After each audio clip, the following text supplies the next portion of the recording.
Did you know, the man who created the IQ test never meant for it to measure intelligence? He meant to help children. Yet today we let it define us.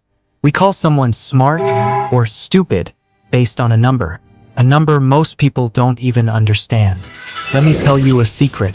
Intelligence quotient is not intelligence. Not real intelligence.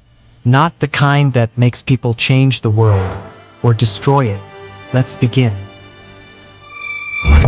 The term IQ, intelligence quotient, was born in the early 1900s.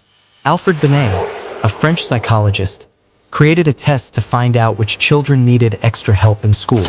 It was never meant to be a measure of fixed mental ability. But then, others got hold of it. They turned it into something else. A tool to rank people, to divide, to judge. Now we chase numbers. 120, 140. Genius. But what do these numbers really show? Pattern recognition, speed, memory.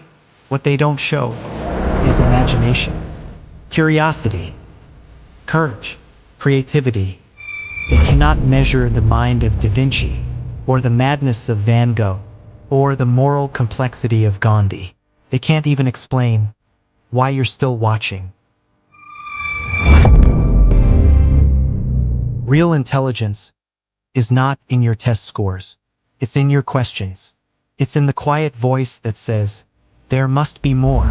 It's in people who learn, even when no one is watching. People who teach themselves languages, who tinker with wires and code alone at night, who get back up after failing again and again and again. Tell me, can an IQ test measure that?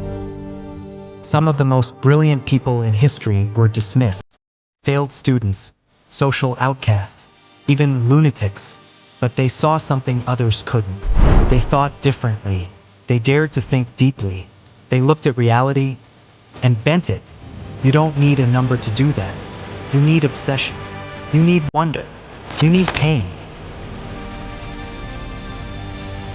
IQ is easy to measure, but the mind is not a box you can fill with numbers.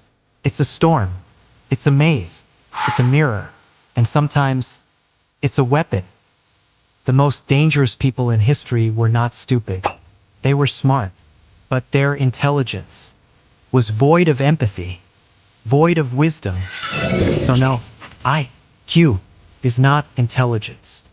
Not all of it. Not that kind that matters. So if you think you're not smart, because you don't test well, because you daydream too much, because you see things that others miss, good, you're probably closer to genius than you think. The truly intelligent aren't trying to be smart. They're trying to understand. So don't chase a number. Instead, chase questions. Chase beauty. Chase the truth, even if it breaks you. Because in the end, the greatest minds in history were not the ones who answered the test. They were the ones who rewrote it. If your mind still lingers in the questions, if something inside you still whispers that there's more, then come back. This channel is not for answers. It's for those who can't stop asking. Subscribe to Neuromythos, not for what you'll learn, but for what you'll start to see. Until next time, stay curious, stay haunted,